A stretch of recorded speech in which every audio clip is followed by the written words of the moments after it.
Hello everyone, कैसे हैं आप सब। Welcome once again in Guruji classes.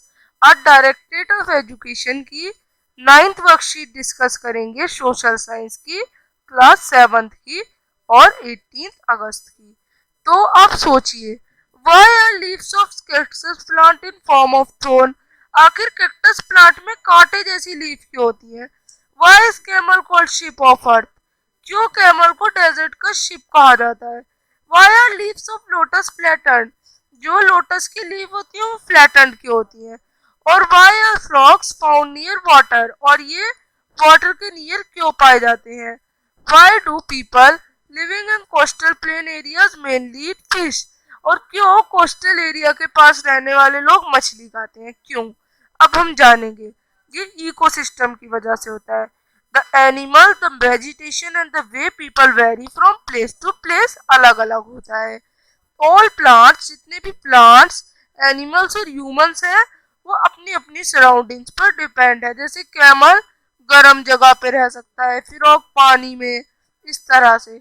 Often they are also independent, और वो एक दूसरे पे इंडिपेंड होते हैं। तो these relations between living organism, ये होते हैं रिलेशन लिविंग ऑर्गेनिज्म में, बिटवीन ऑर्गेनिजम्स में और इकोसिस्टम में।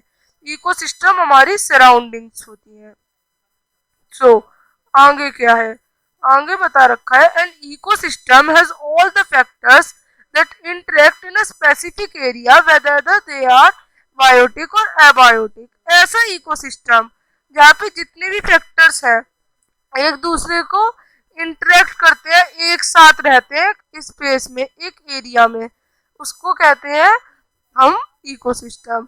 Every specific ecosystem in the world अलग अलग कंडीशंस हैं, अलग अलग ऑब्जेक्ट्स हैं। Those conditions determine what kind of living things will be able to live there. और इससे पता चलता है कि कैसी कंडीशंस हमें चाहिए लिविंग थिंग्स को अलग अलग जगह रहने के लिए। कुछ ऑर्गेनिजम्स जो होते हैं, जो रहते हैं अपने कुछ और एरियाज में, उनका पर्टिकुलर एरिया होता है।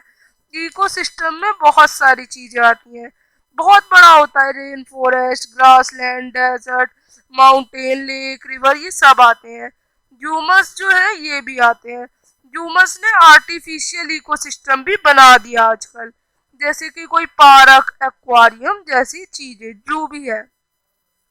इकोसिस्टम की एक और definition, it is a system formed by the interaction of all living organisms with each other and with physical and chemical factors of environment in which they live, all linked by transfer of energy and material.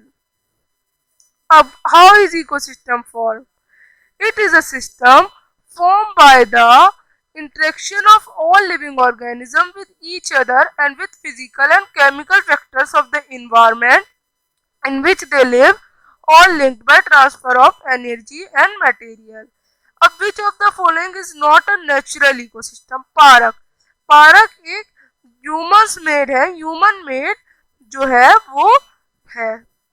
जो park है वो हमारा human made artificial ecosystem है, तो park incorrect है, इसे हम tick कर देंगे। Third, identify the ecosystem with the help of given names. Fish, water, lotus flower कहाँ होते हैं? पोन्ड्स में। सैंड, कैमल और कैक्टस डेजर्ट्स में। Desert, dense forest, wild animal, soil, forest में। ऑन कॉन्फेरस ट्रीज, शीप और स्नो माउंटेन्स में। तो ये 3 क्वेश्चंस आप सभी करेंगे। यहाँ पर वर्कशीट खत्म होती है। अब हम मिलेंगे नेक्स्ट वर्कशीट में, तब तक के लिए bye, we will meet again.